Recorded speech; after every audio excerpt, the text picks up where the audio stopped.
Calazans, todas as quintas-feiras, às 17 e 18 horas, na Rádio Cidade FM 106,3. Existe um lugar que não os homens, mas Deus, só Ele pode te levar. O sonho dos homens pode se frustrar, mas o sonho de Deus jamais. Há um lugar pra chegar a uma ponte que te levará pro outro lado. Olá, meus amigos, meus queridos, meus irmãos, eu os cumprimento com a paz do Senhor Jesus. Mais uma vez nós estamos aqui na Rádio Cidade, a Rádio 106,3, a rádio que toca você, a rádio que toca o seu coração. E eu quero cumprimentá-los com a paz do Senhor. E quero agradecer a Deus por mais um dia de vida, pela oportunidade de estar aqui, pela oportunidade de ter esse programa Não Desista dos Seus Sonhos. Que esse programa seja um canal de bênção na vida de vocês, através da minha vida. Peço muito para que Deus me dê sabedoria, para que sempre esteja levando palavras de motivação, palavras de Deus, também palavras de informação na área da saúde, e que você possa sempre participar do nosso programa. Quem quiser participar é só entrar em contato comigo, com a Rádio Cidade. Se tiver um testemunho para falar, para glorificar o nome do Senhor Jesus. Se também for um profissional da área da saúde, da educação, do social, quiser participar do programa Não Desista dos Seus Sonhos, o convite está feito.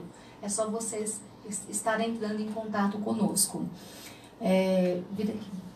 Hoje, de uma maneira muito especial, nós estamos falando de um tema bem complexo, mas é importante falar sobre esse assunto. Hoje, dia 2 de abril, é o Dia Mundial de Conscientização do Autismo. Então eu convido vocês para assistirem a nossa live, para participarem da nossa live. Está aqui comigo do meu lado a professora Ludmila. A Ludmila, ela é professora de educação infantil, ela é neuropedagoga, ela também é mãe de uma criança que tem autismo. Ludmila, muito obrigada pela participação. Fiquei muito feliz por você ter aceitado o meu convite, tá? E eu quero primeiro fazer uma oração para que Deus venha nos dar sabedoria, para que esse momento seja um momento edificante na nossa vida. Vamos orar, meus queridos, onde vocês estiverem, seja no rádio, seja na live, que vocês possam, neste momento, fechar os olhos, que vocês possam aquietar o coração, pedir para o Espírito Santo de Deus tirar tudo aquilo que está deixando vocês apreensivos, nervosos, que está inquietando o coração. Deus querido, Deus maravilhoso, Pai amado, santo, santo, santo é o seu nome, Senhor. Na tua presença, Senhor, eu te louvo, Pai. Na tua presença eu te glorifico, porque o Senhor é Criador do céu e da terra, e tudo provém de ti, ó Pai. Muito obrigada, porque até aqui o Senhor tem cuidado de nós. Perdoa, Senhor, os nossos pecados, ó Pai. Vá de acordo, que o Senhor possa estar indo de acordo com a necessidade de cada ouvinte, com o coração de cada ouvinte, com a mente de cada ouvinte, que eles possam colocar toda a preocupação nas tuas mãos, toda a ansiedade, ó Pai, e que o Senhor possa invadir com o seu entendimento, meu Deus, com a tua sabedoria, que excede o nosso, ó Pai. A tua palavra diz que o Senhor sabe todas as coisas, que o Senhor conhece o nosso coração. Por isso que neste momento, Paizinho querido, eu peço, ó Pai, que o teu Espírito Santo esteja visitando, ó Pai, cada ouvinte, cada lar, cada pessoa que está dirigindo no seu carro, que está nos ouvindo, que o seu Espírito Santo também venha nos abençoar, ó Pai. Me dê sabedoria para Ludmila, que aceitou esse convite, que nós sejamos um canal de bênção na vida de tantas outras pessoas que nos ouvem, ó Pai. Hoje nós vamos falar sobre o autismo, que o Senhor possa dar entendimento para nós, que nós possamos despertar na vida das pessoas, ó Pai, algo de bom. Aquelas pessoas que têm filhos, meu Deus, que também não sabem o diagnóstico, que a nossa palavra de hoje possa estar indo de acordo e que possa despertar grandes coisas, ó Pai. Sê conosco neste momento, nós te louvamos, te glorificamos, em nome de Jesus. Amém. Eu quero cumprimentar a Juliana Marconcini, a Leia, a Cristina, a Regiane, a Milena, Carla. Muito obrigada pela participação. A Dani, Deus abençoe. Muito obrigada pela participação. Estão na live Milane Calazans. Meus queridos, eu gostaria de falar para vocês uma palavrinha, uma devocional. Eu sempre falo uma devocional antes da gente começar o tema que vai ser abordado. Sobre sonho. Vocês sabem que eu tenho um projeto, que eu venho trabalhando em prol ao Evangelho, a palavra de Deus, a palavra de motivação, porque hoje as pessoas estão muito carentes, muito necessitadas do amor ao próximo, de um olhar, de um abraço e principalmente da palavra de Deus. E também junto com tudo isso, o projeto Não Desista dos Seus Sonhos, ele é um projeto de ajuda social. Então eu gostaria de falar para vocês o seguinte, que os nossos projetos são os nossos sonhos, tá? Que são diferentes dos desejos. Os desejos muitas vezes, eles são momentâneos. E nós estamos vivendo hoje a era dos desejos e esquecendo de lutar pelos nossos sonhos. Então você que está me ouvindo agora, no dia de hoje, Deus está me usando para falar isso para vocês. Não desista dos seus sonhos, tá? Para a gente realizar um sonho, é claro que primeiro eu tenho que idealizar esse sonho, porque até no momento ele é abstrato. Eu tenho que idealizar, eu tenho que imaginar esse sonho, eu tenho que consagrar este sonho a Deus e eu tenho que orar este sonho.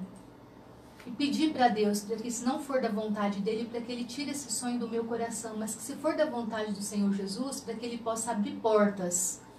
Porque independente se nós estamos agradando os outros ou não, independente da nossa limitação, eu quero que você tome posse, que Deus está falando aqui nessa tarde.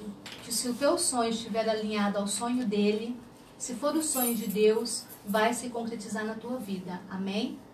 Só que não se esqueça, meu amado, que quando esse sonho seu for concretizado, quando Deus operar esse milagre, eu não sei em qual área que é o seu sonho, mas eu sei que todos nós temos sonhos, que você não se esqueça de glorificar o nome do Senhor Jesus com esse sonho, de testificar que um dia você orou, que um dia você colocou esse sonho que é o seu projeto de vida na mão de Deus e que Deus realizou esse sonho.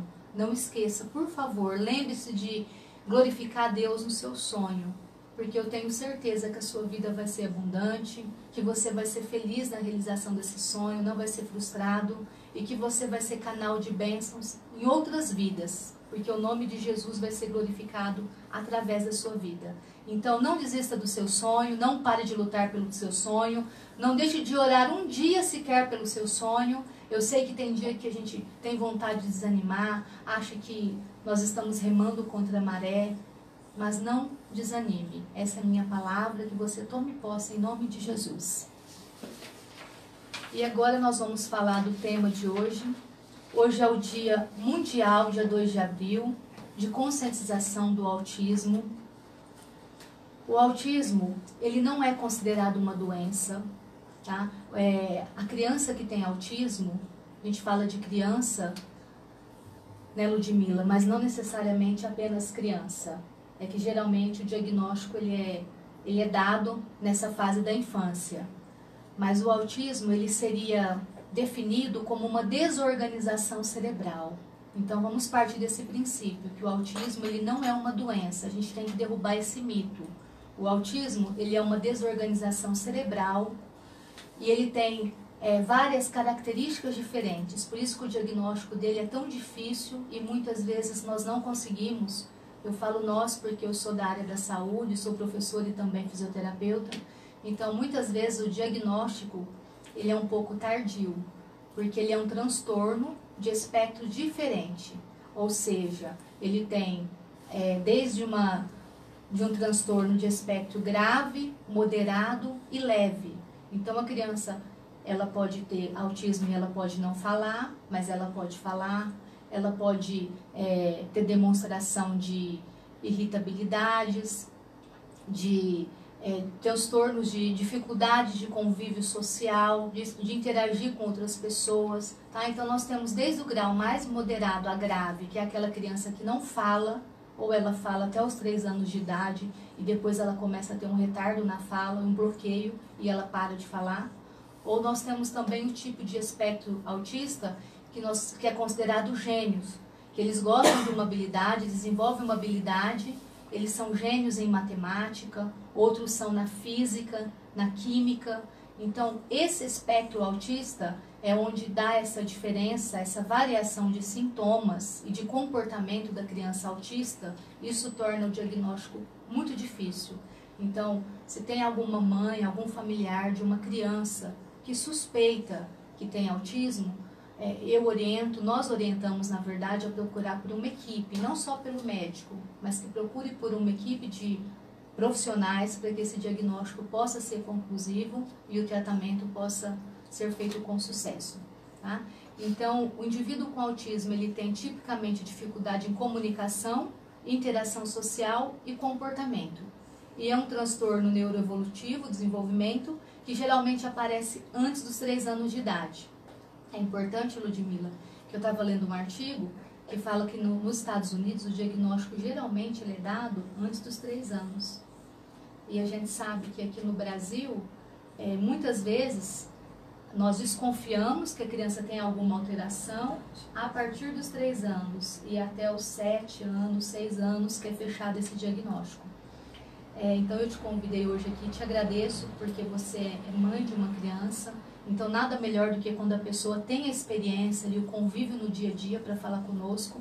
E ela também é professora, tem a especialização dela em neuropedagogia. Então uma pessoa muito capacitada para trocar hoje essa experiência comigo e com você que está nos ouvindo. Ludmila, eu começo perguntando para você. O seu filho chama Vitor, né? Sim.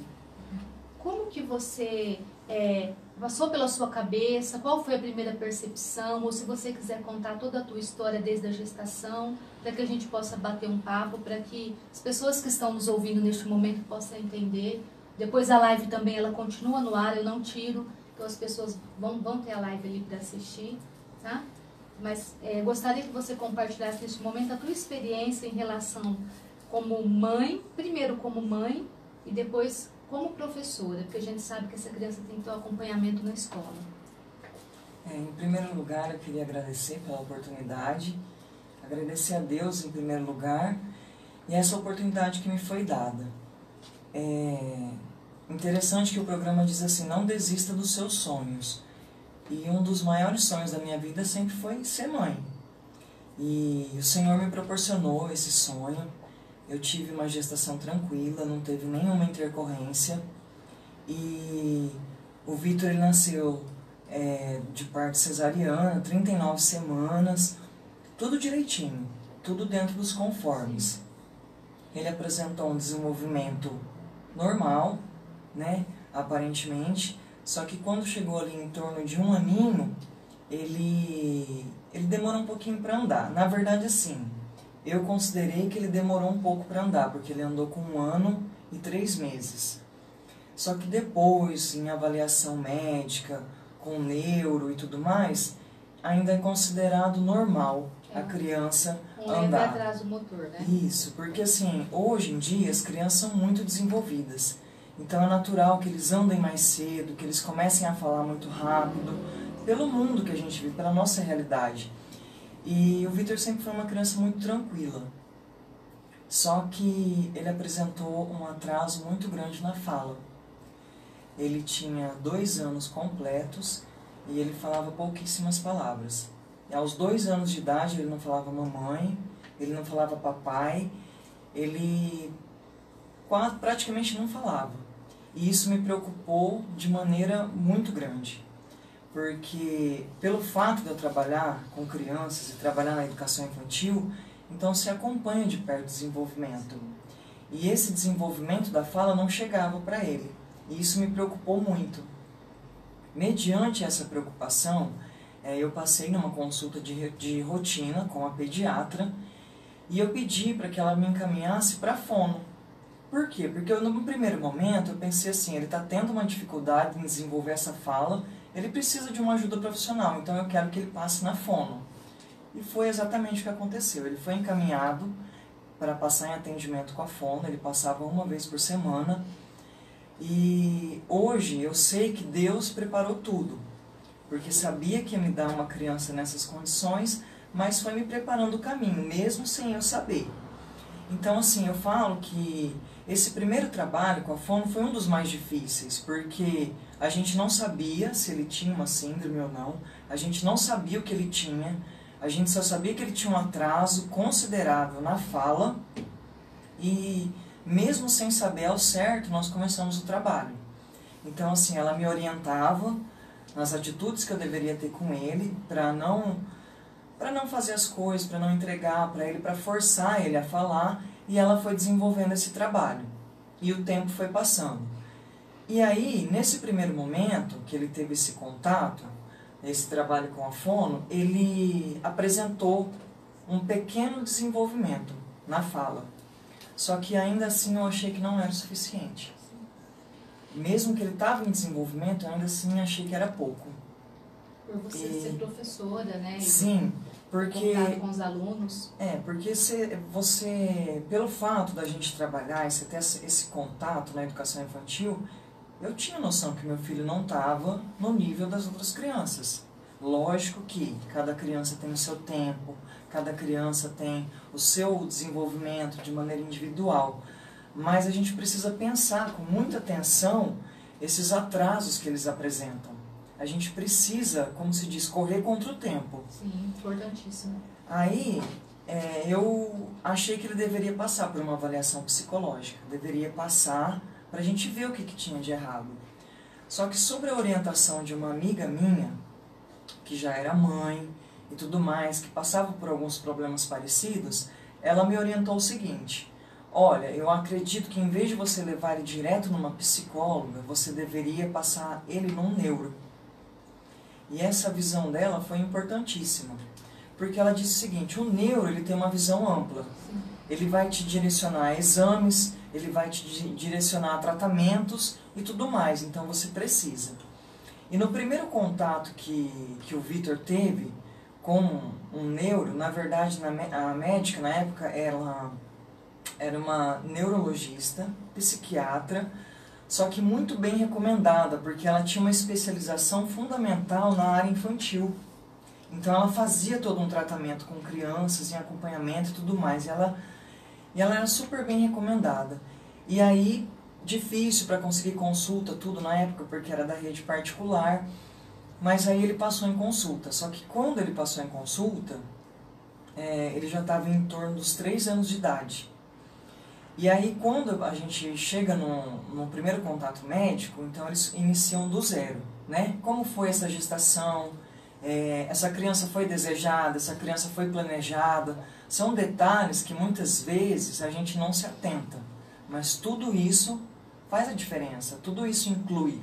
E aí ela começou uma investigação, né? Uma investigação familiar, como tinha sido o desenvolvimento dele até ali, e de imediato ela não tinha um parecer para dar sobre ele. Por quê? Porque precisava de todo um acompanhamento.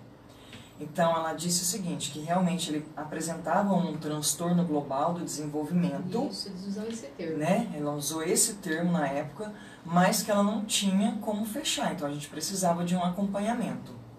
Na época ela passou uma medicação que ele tomava com gotinhas, Amplictil, e aí, fora o trabalho com a fono que ele já realizava, ela acrescentou um trabalho de acompanhamento com psicóloga e também com a TO, que eram assim, que na verdade eu achava que você tinha que necessariamente ter assim, um laudo fechado para você iniciar, e não, você tem que começar esses acompanhamentos com a equipe multidisciplinar que a gente diz, porque eles também vão auxiliar para fechar esse diagnóstico.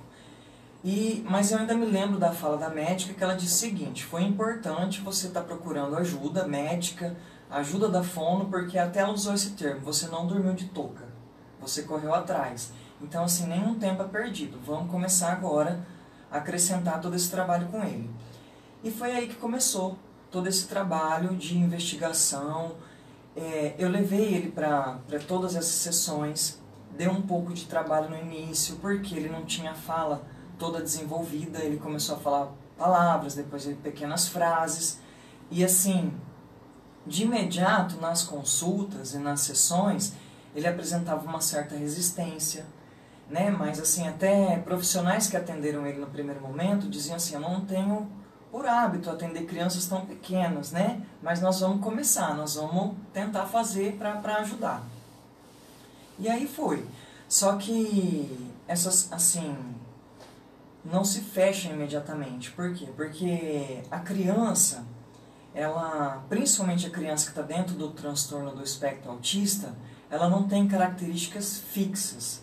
Elas variam muito de uma criança para outra, muito.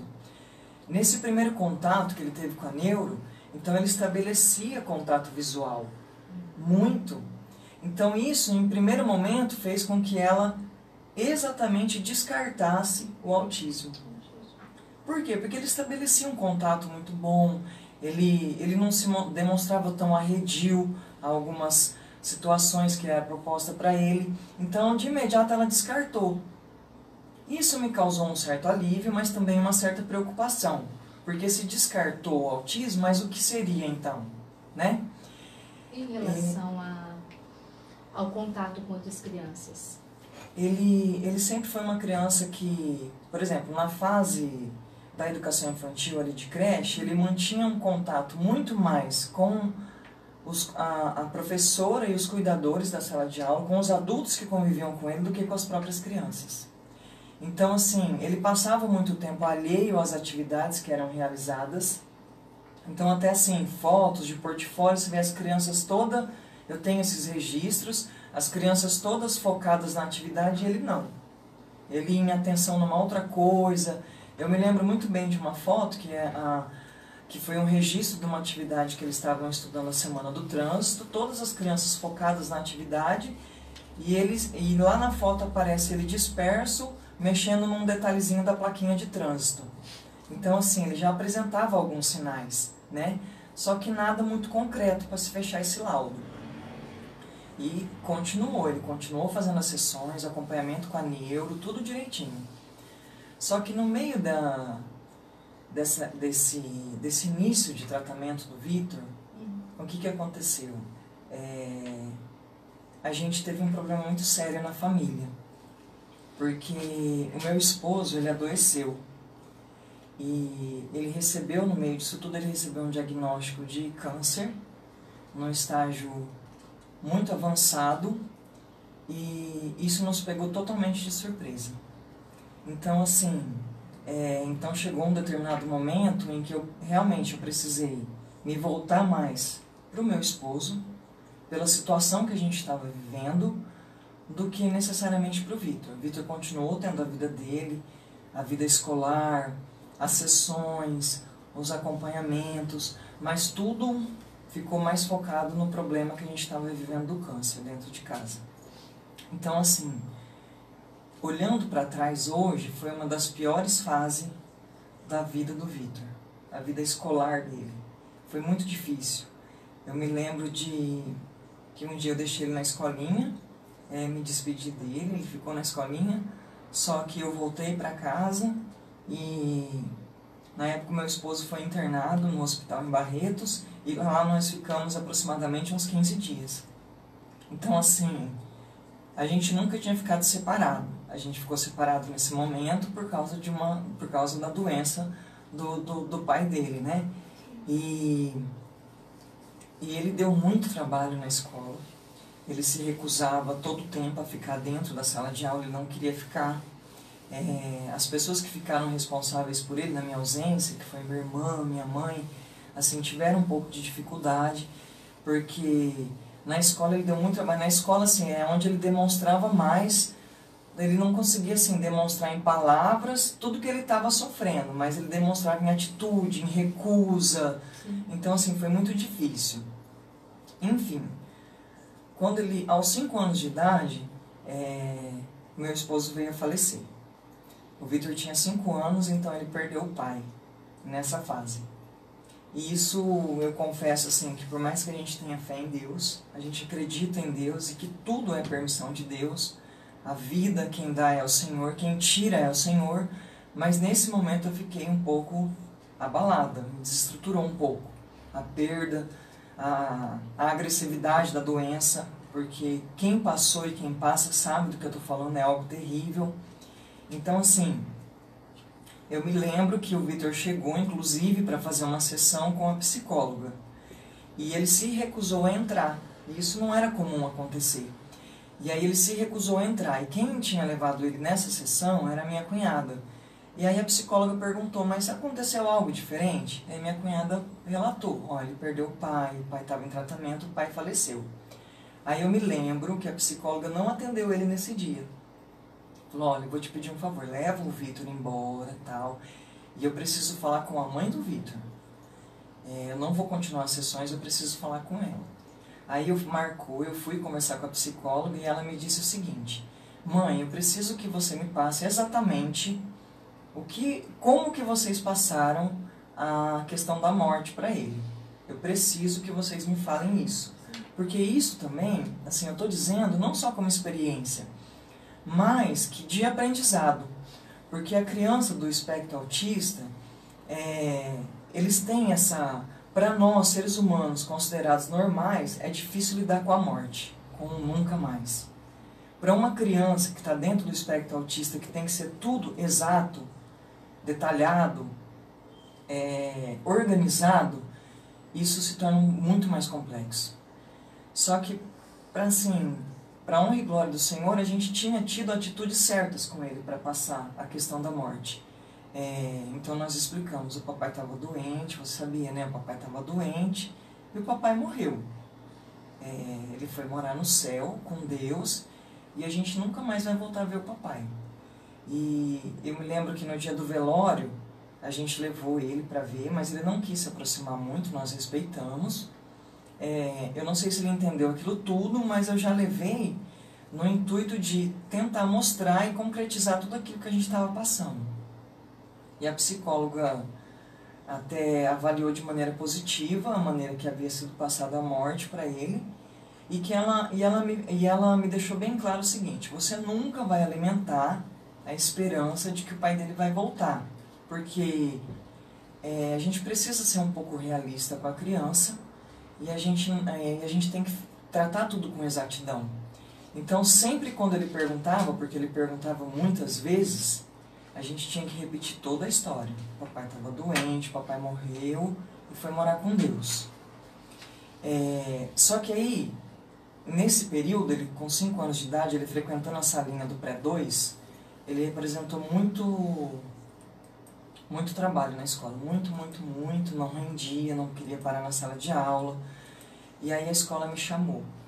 Nós tivemos uma reunião com a coordenadora e a diretora na época, e ela deixou bem claro, falou, Ludmila, você precisa retomar com toda... Assim, precisa retomar, a gente precisa fechar esse diagnóstico, a gente precisa saber se ele realmente tem alguma coisa ou não, a gente precisa correr atrás disso. E aí, quando eu voltei para iniciar tudo, né, que de uma certa forma havia ficado estacionado, eu voltei pela rede pública.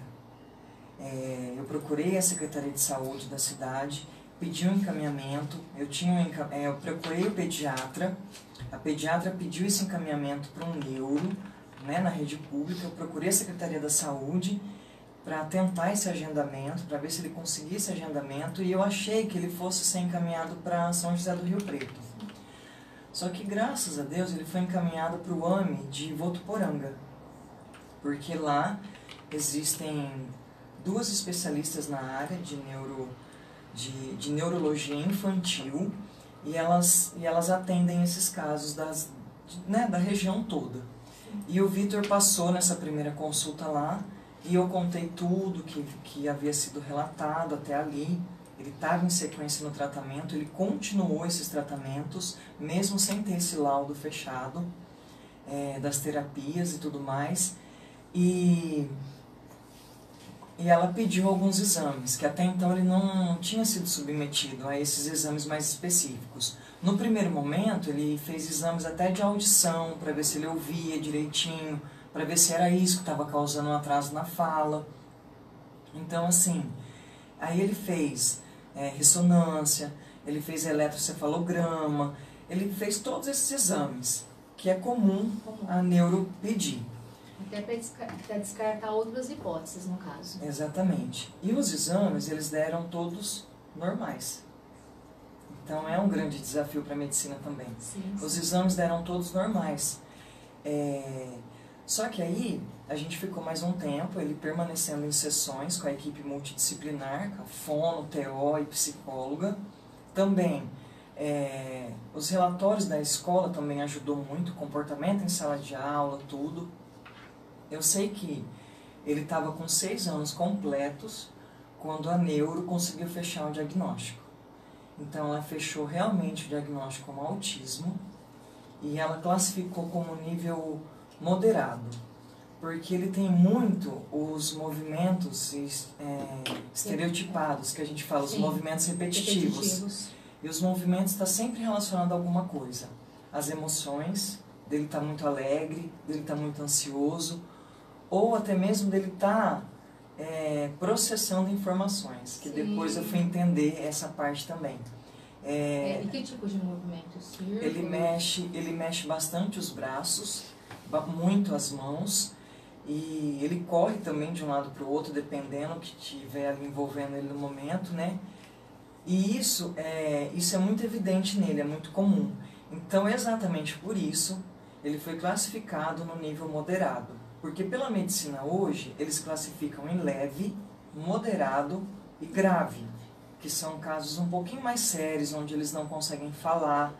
Existem casos, talvez, até que comprometem o movimento motor da criança. Como que é a fala do Vitor hoje? Hoje ele é uma criança totalmente desenvolvida. Ele desenvolveu completamente a fala, desenvolveu outros aspectos.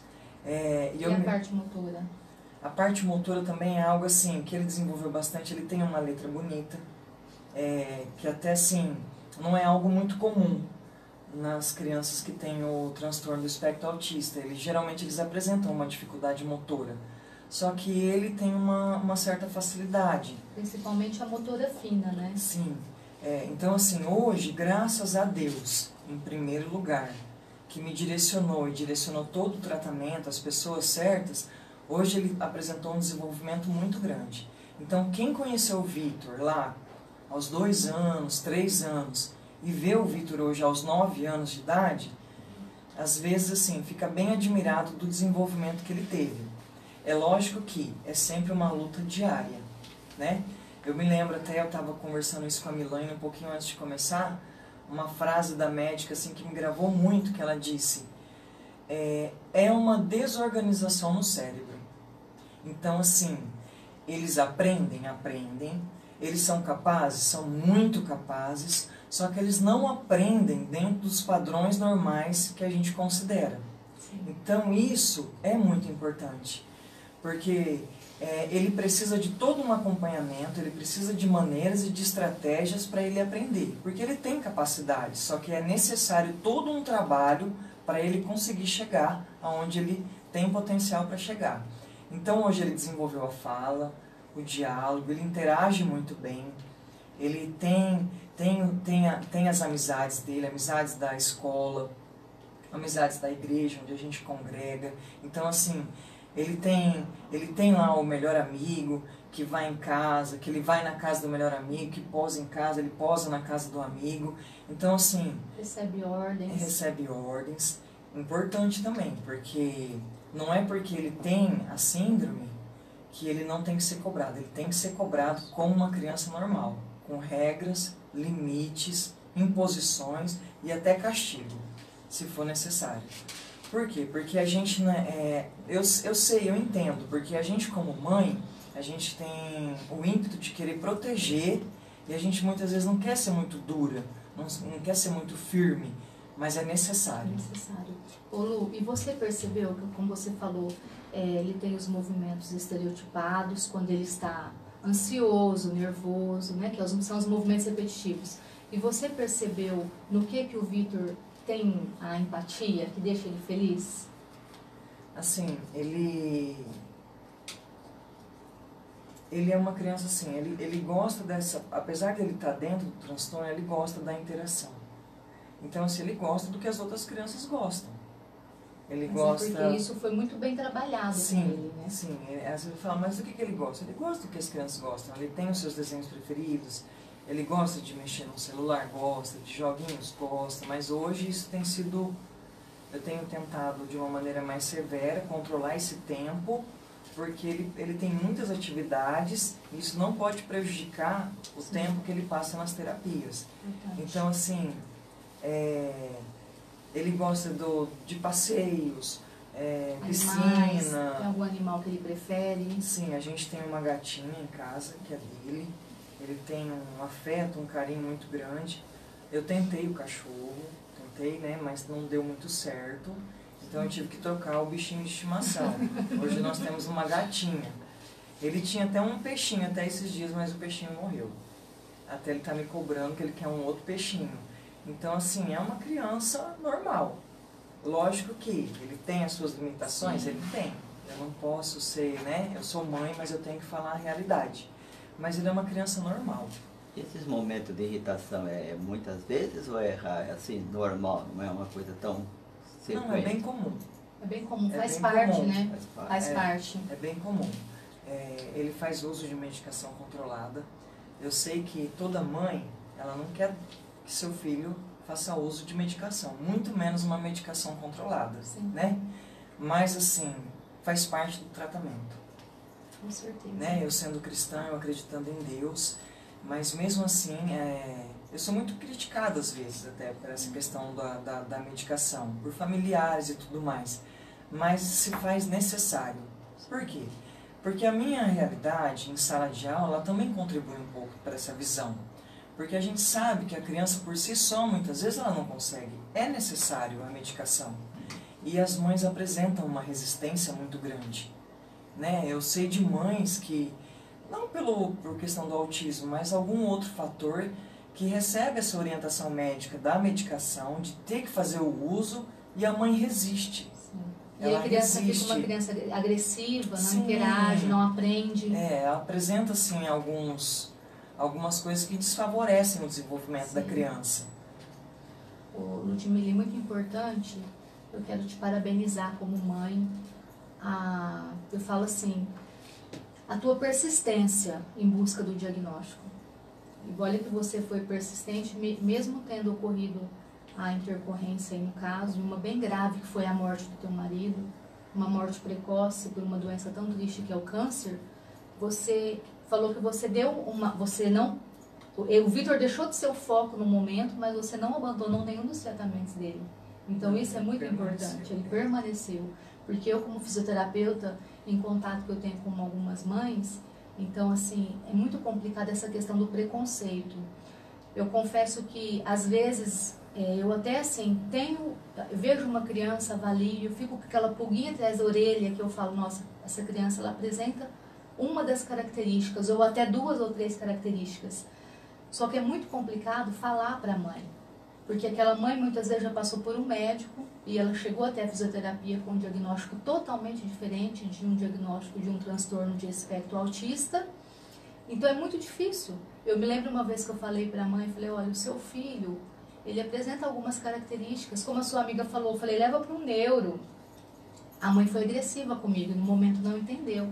Então existe ainda esse mito de que o autista, ele não tem cura? Não, ele não tem cura. Ainda não tem cura, porque nós cremos num Deus que para ele tudo é possível. Sim, acredito muito. E nós sabemos que a intervenção com uma equipe multidisciplinar, ela pode evoluir muito as características do autista e ele ter uma qualidade de vida boa e melhorar em vários aspectos da doença. Sim, foi exatamente o que aconteceu com o Vitor. Porque assim, hoje, toda a evolução dele, hoje ele é uma criança que eu levei ele para natação, porque foi importante também esse contato com a água. Hoje ele nada muito bem. Ele teve essa evolução também. Então, assim, toda a equipe, todo mundo que acompanhou, que acompanha até hoje, porque ele ainda permanece em tratamento. Sim.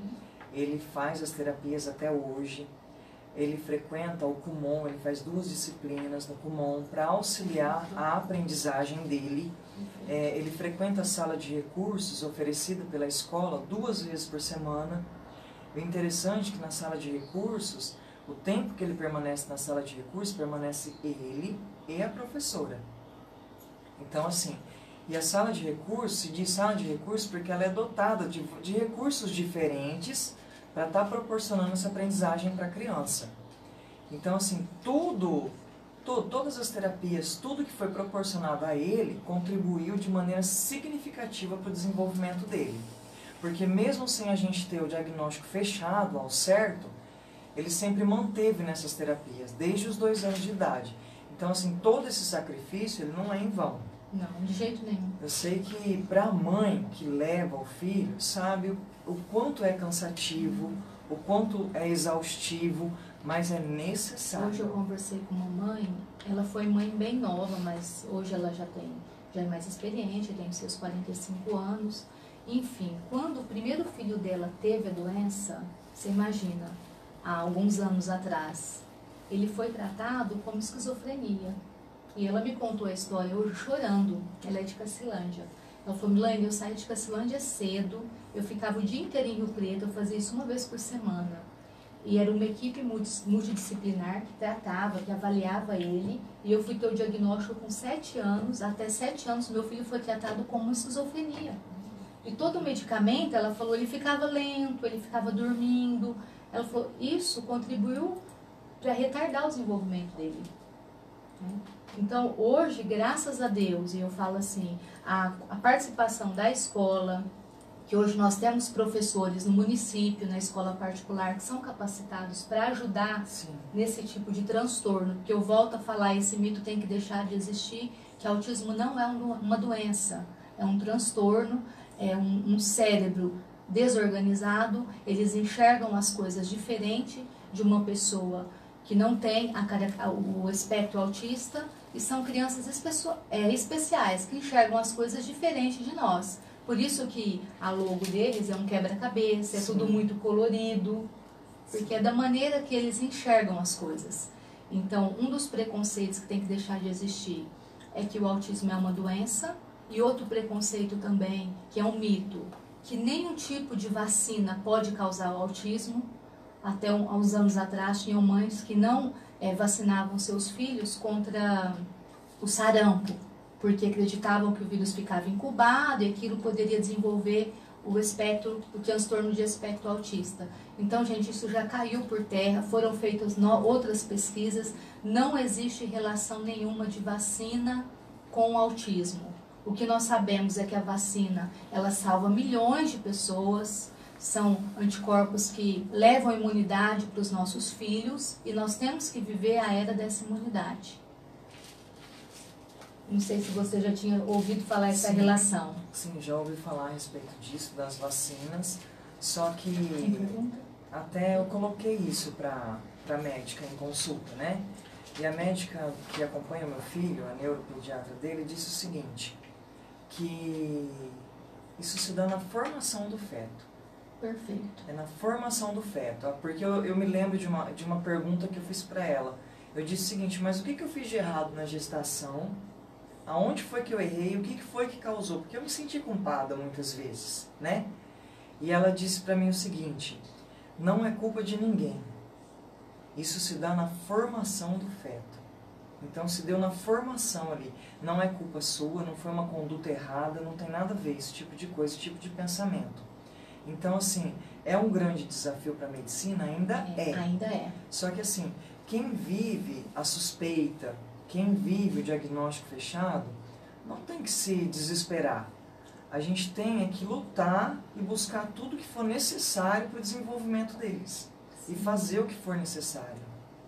Sim, é para isso que nós temos aí a equipe multidisciplinar, está toda sendo capacitada. Nós estamos vivendo a era da inclusão, não só no autismo, mas em outros transtornos, em outras deficiências. Graças a Deus, hoje o Brasil, ele vive essa era da inclusão, né, que nós temos que fazer a inclusão na escola, a inclusão social, a inclusão em todos os meios.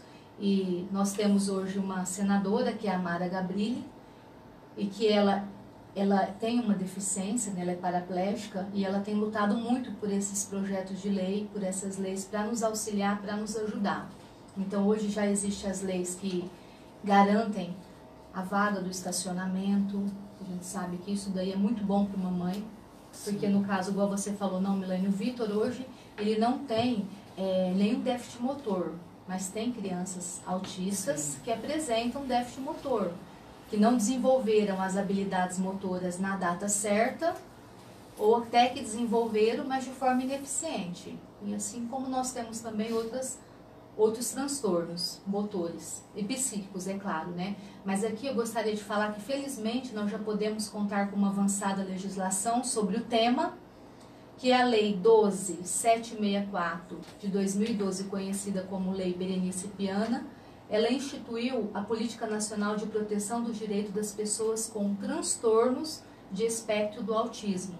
Então, é uma lei que ampara o autista, que ela foi instituída desde 2012, que é a Lei Berenice Piana, se tiver alguém que está nos ouvindo e depois queira acompanhar. E também nós temos a deputada federal Maria Rosas, que ela é deputada federal pelo estado de São Paulo, e ela faz parte da associação ABRAS, é isso mesmo que eu tinha falado para você, né? Que é a Associação Brasileira de Autismo, que também tem todo um aparato de leis, todos os recursos que as mães hoje elas podem estar. Essa associação ABRAS, ela está muito relacionada com a inclusão do autismo. E eu achei interessante, Ludmila, que ela fala muito sobre o cuidar da família. É importante. Eu achei muito interessante essa associação. Então ela oferece todo esse recurso, tanto teórico como prático, para cuidar de uma família que tem uma criança que é considerado, que está dentro do espectro autista.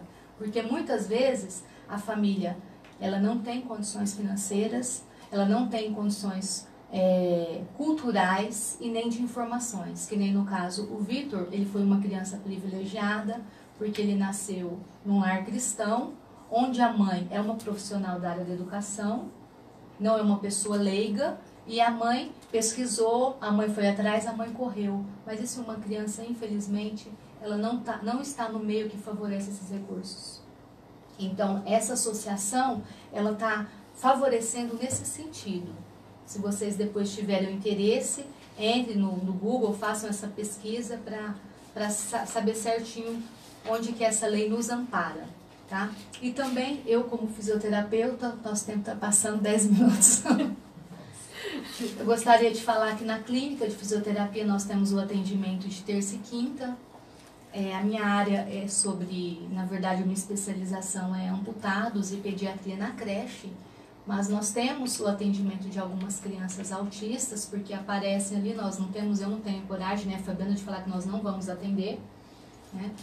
Se bem que o que aparece para nós geralmente são considerados de leve a moderado, que alguns não apresentam equilíbrio, déficit motor. Então a gente trabalha bastante habilidade motora através das técnicas de Bobat, que treina as crianças para adquirir habilidade motora, trabalha o fortalecimento muscular, o tônus muscular e até mesmo a integração sensorial, que é fazer o quê? É dar esse estímulo para que a criança tenha a parte sensorial mais aguçada. É onde nós trabalhamos na fisioterapia.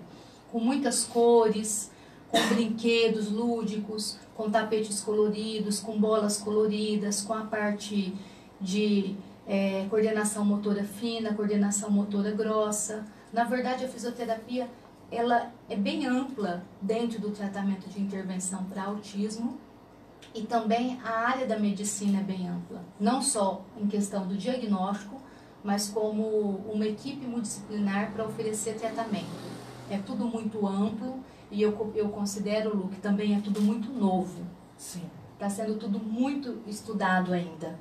Tanto que essa questão da integração sensorial ainda é uma técnica que a cada dia vai descobrindo mais ali, né? Que trabalha a sensibilidade tátil da criança, a visão, a questão de fazer com que a criança preste atenção no que está sendo trabalhado nela, que a gente sabe que é um desafio a criança que apresenta dentro do espectro autista, ele prestar atenção. Eu tenho um menininho na clínica que é tudo no tempo dele. É tudo no tempo dele. E quando ele quer ir embora, ele pega o chinelo, olha para nós e sai correndo e vai embora. Ele sabe que a mãe dele está esperando. Só que extremamente inteligente, presta atenção, observador, entende tudo que a gente fala. Só que ele faz tudo no tempo dele.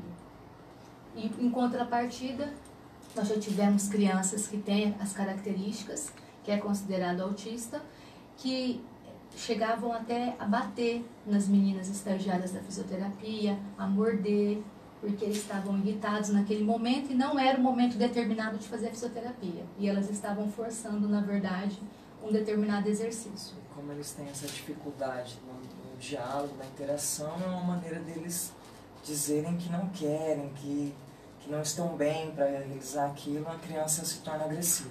Isso, uma maneira dela, né, como você falou, dela demonstrar. E é importante também lembrar que a cada 4 meninos, uma menina apresenta. Então é mais comum em meninos. No Sim. entanto, quando a menina apresenta, costuma ser mais grave as características que ela apresenta. Tá? Não sei qual é a relação certinho, e que até um pouco atrás pesquisas nos mostravam que a cada 100 nascidos, um era portador do espectro autista, do transtorno. E agora, a cada 40 nascidos, um apresenta os transtornos. Pelo menos foi o último dado que eu vi. Sim.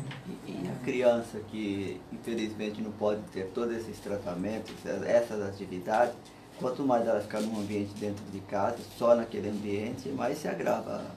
Ela vai ter a tendência de se isolar cada vez mais. E aí todo esse trabalho que a medicina vem fazendo, as escolas, que é de inclusão social, vai caindo por terra, né? Porque ela vai cada vez sendo uma criança mais isolada. E achando que isso é normal, né?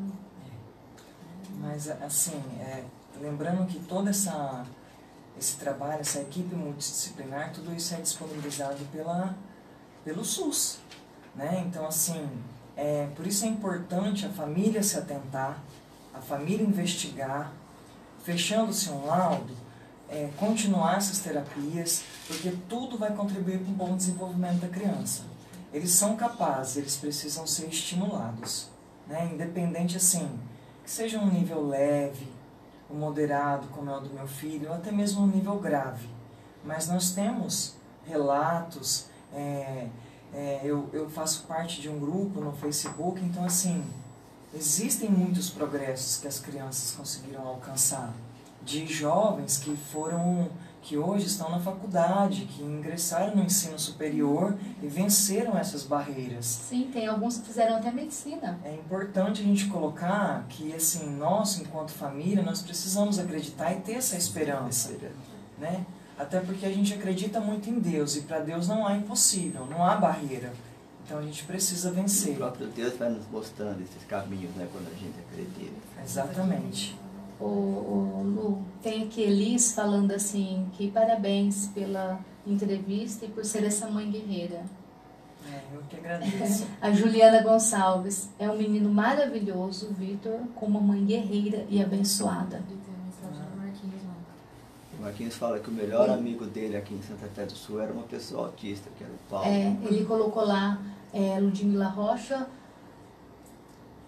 Não está dando para ler daqui. Parabéns pelo tempo. Mas ele está parabenizando. Muito deliciosos, Paulo em memória, com um dos meus melhores amigos que tive nessa cidade. Verdade. Grande irmão Marquinhos, um abraço. O Um grande amigo nosso, amigo do Paulo, e ele conhece muito bem o Vitor. Minha amiga, você estava toda inibida. Deu o horário, você falou demais. Nós não colocamos nem o nosso louvor hoje.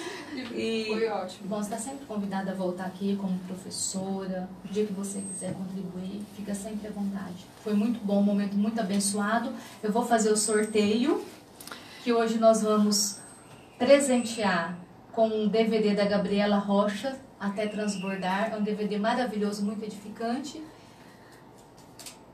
E quem foi a premiada ou premiado? Reginaldo Fernandes. Da nossa live. Da live Milene Calazans. Reginaldo, parabéns, você ganhou o DVD da Gabriela Rocha. Vai ficar aqui na Rádio Cidade, tá? Lu, muito obrigada de coração. Que Deus te abençoe, te capacite como mãe, como profissional. A tua história é uma história muito motivadora. E o que eu tenho para falar para você é assim, foi um momento muito prazeroso, abençoador, e que você e o Vitor não desistam do sonho de vocês. Que grandes coisas Deus ainda tem para fazer né? Que é uma criança especial, com uma mãe especial, que superou tudo e vai poder testemunhar e ajudar outras mães. Amém. Eu agradeço muito a oportunidade. Agradeço a Deus em primeiro lugar. Espero ter contribuído de alguma maneira para as pessoas que convivem com o mesmo problema, né? Para essa mesma questão que a gente atravessa. A Camila Xavier está falando aqui que o Vitor é um encanto de criança e que a irmã Ludmila é um exemplo de mãe. A Camila trabalhou com ele muito tempo na sala de recursos, foi professora dele um bom tempo. Então ela conhece bem toda essa realidade que eu relatei aqui. Que bom, né? Você quer falar mais alguma coisa? Eu posso pedir um louvor para a gente finalizar? Não vai dar tempo do louvor. Não vai dar tempo do louvor? Nem da oração, nem do louvor. Oração tá.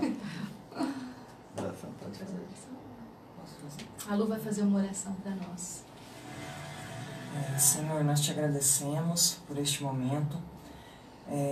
Eu quero que neste momento, Senhor, eu possa estar alcançando cada pessoa que está nos ouvindo, que está nos acompanhando, abençoando todas as famílias que vivem algum tipo de problema com suas crianças, com seus filhos, porque para o Senhor não há impossível. Eu sei que o Senhor é o Deus que pode todas as coisas, o Deus que renova, que transforma e que direciona cada um no melhor caminho.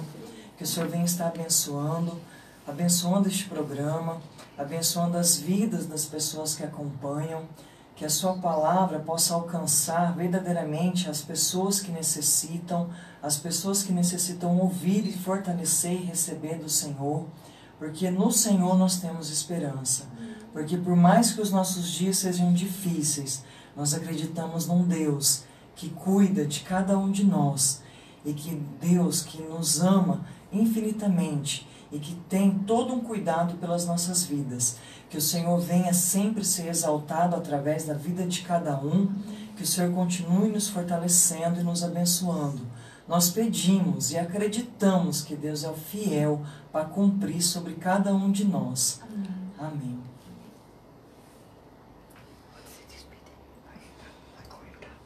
Meus queridos, um grande abraço, muito obrigado pela participação e fiquem todos com a paz do Senhor.